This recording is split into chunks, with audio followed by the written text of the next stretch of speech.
ദൃശ്യങ്ങളിലേക്ക്.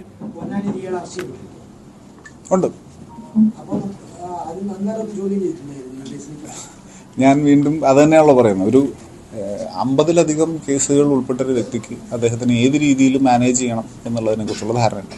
സ്വാഭാവികമായിട്ടും അത് ഇപ്പോഴും പിടിക്കപ്പെട്ടിരിക്കുന്നത് ഞാൻ പറഞ്ഞല്ലോ, വെറുതെ പോയി സുഹേലിനെ പോയി ചോദ്യം ചെയ്തല്ല നമ്മൾ കേസ് പിടിച്ചിരിക്കുന്നത്.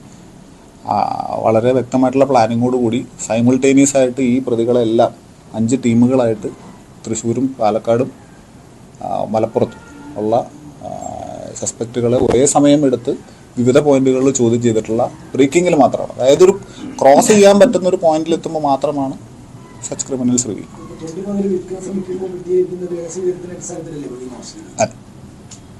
ഈ ഇത്രയും വലിയൊരു പ്രതി വാടാനപ്പള്ളിയിൽ വർഷങ്ങൾക്ക് മുമ്പ് കവർച്ച നടത്തിയ ഒരു പ്രതിയാണ്. ഒരുപാട് കവർച്ചകളിൽ ഈ സുഹൈൽ പങ്കാളിയാണ്. തൃശ്ശൂർ പല ജില്ലകളിൽ അദ്ദേഹം ഈ പൊന്നാനിയിൽ വന്നിട്ട് താമസിക്കുന്നത് കുറേ കാലമായി. അവർക്ക് 2 ഭാര്യമാരാണ്, ഒന്ന് തൃശ്ശൂരിലും ഒന്ന് പൊന്നാനിയും. ഈ കളവ് നടന്ന വീടിൻ്റെ വീട് വഴിയിലൂടെ സഞ്ചരിച്ച ഇയാളുടെ വീട്ടിലെത്തും. അതാണ് അയാളെ ഇതിൻ്റെ വരുന്നത്. അത്ര വലിയൊരു പ്രതിയാണ് താമസിക്കുമ്പോൾ അങ്ങനെയാണെങ്കിൽ പോലീസിന് ശ്രദ്ധിക്കണ്ടേ ഇത്രയും വലിയ കള്ളനോട് ഉണ്ടെന്ന്? അങ്ങനെയാണെങ്കിൽ കളവ് തടയാൻ പറ്റുന്നത്. അത് നമ്മൾ പരിശോധിക്കും.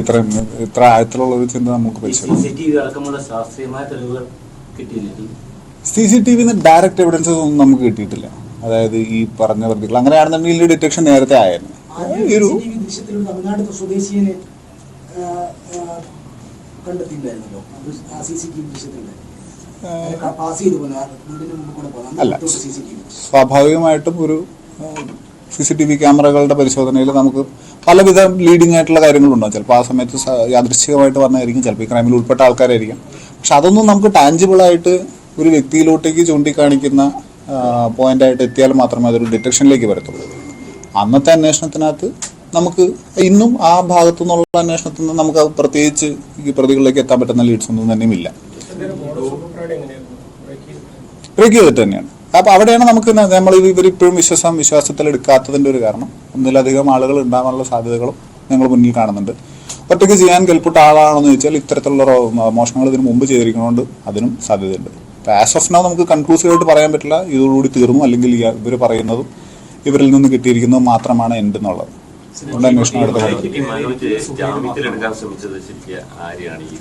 സുഹേൽ, നാസറിനെ അല്ല, സുഹേലിനെ തന്നെ.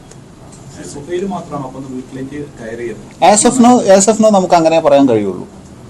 നാസറിന്റെ ഇൻവോൾവ്മെന്റ് ഉണ്ടോ എന്നുള്ളത് നാസർ സഹകരിക്കാൻ കുറച്ച് ബുദ്ധിമുട്ടുള്ളൊരു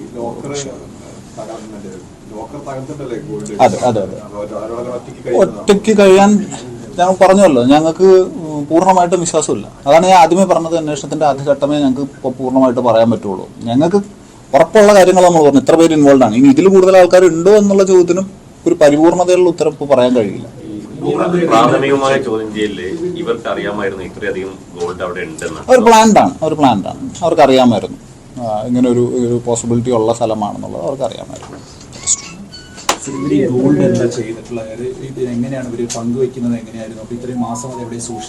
അല്ല, ഇത് വിൽപ്പനയ്ക്കുള്ള ഇത് ഉരുക്കി വിൽപ്പനയ്ക്കുള്ള ശ്രമം നടത്തിയിരുന്നു.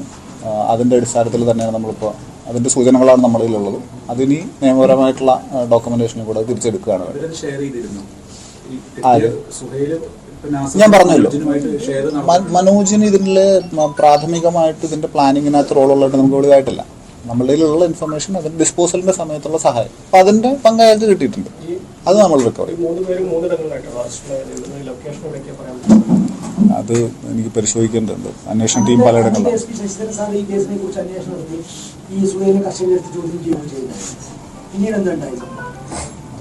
കസ്റ്റഡിയിലെടുത്ത് ചോദ്യം ചെയ്യുന്നുള്ള എനിക്കറിയില്ല.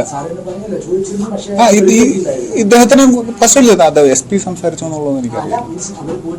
ടീം അന്വേഷിച്ചിരുന്നു. ഞങ്ങളുടെ ടീം ഇതേ ടീം തന്നെയാണ് അന്വേഷിച്ചിരിക്കുന്നത്. അതിനകത്ത് അവർ ചോദ്യം ചെയ്തിട്ടുള്ള കാര്യമാണ്, റിവീൽ ചെയ്തിട്ടുണ്ട്. ഡേറ്റ് നോക്കണം.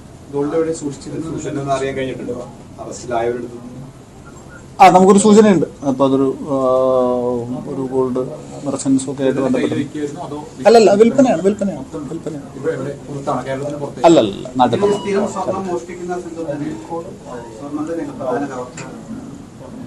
സ്വർണം മാത്രമല്ല, എനിക്ക് തോന്നുന്നു ലാപ്ടോപ്പ്, അതിൻ്റെ മോഡൽസ്, ലാപ്ടോപ്പ്, ഫോണുകൾ, കുറേ സ്കൂളുകളിൽ നിന്നുള്ള ഫോണുകൾ, ലാപ്ടോപ്പ് വിൽപ്പന, പാലക്കാട് ജില്ലയിലൊക്കെ കൂടുതൽ അങ്ങനത്തെ കേസുകൾ. വാഹനമോഷണമുണ്ട്. ഞാൻ നടപടിക്രമങ്ങളായിട്ടുള്ളൂ, സൂചനയാണ് ഞാൻ പറഞ്ഞിട്ടുള്ളത്.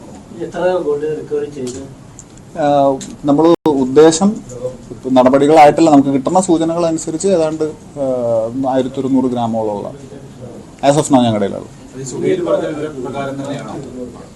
അത് നമുക്ക് കംപ്ലീറ്റ് ആയിട്ടും റിക്കവറി പ്രൊസീഡിങ്സ് കഴിഞ്ഞതിന് ശേഷം ലീഗലി റിവീൽ ചെയ്യാൻ പറ്റും. 7.5 ലക്ഷം. അവരുടെ കണക്ക് എത്രയാണ്? 3.5 കിലോ അങ്ങനെ എന്തോ 350 സോറൻസ് എന്നുള്ളതാണെന്നോ. അതെ, അവർക്കും ഇനീഷ്യൽ എഫ്ഐആറിനകത്ത് അത് കാണുന്നില്ല, എനിക്ക് തോന്നുന്നു സമയം എടുത്തു. അറിയത്തില്ല.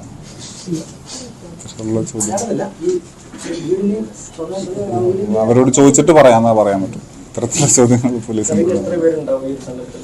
ഞങ്ങൾ പറഞ്ഞല്ലോ, ഞങ്ങൾക്ക് ഇപ്പോഴും ആ ഒരു കൺക്ലൂസീവായിട്ട് ഇത്ര പേര് ഇതിനകത്ത് ഉണ്ടാവുള്ളൂ എന്ന് പറയാൻ കഴിയില്ല. ഒന്ന് ഈ പീരീഡ്, ടൈം പീരീഡ് ഇത്രയും കഴിഞ്ഞേക്കണതിൻ്റെതായ ഒരു പ്രശ്നമുണ്ട്.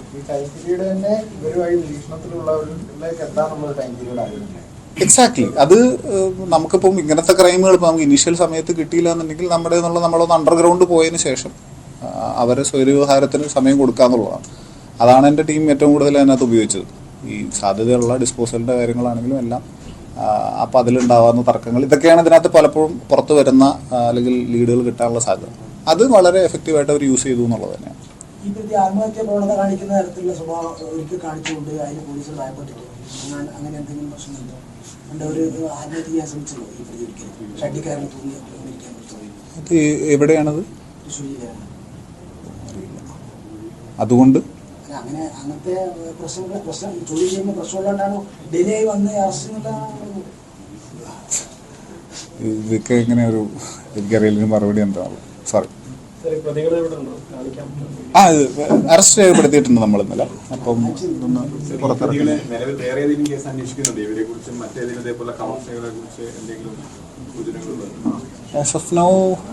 ഇല്ല, ഇത് നമുക്കറിയില്ല. ഇത് തന്നെ നമുക്ക് 4 ലക്ഷം രൂപ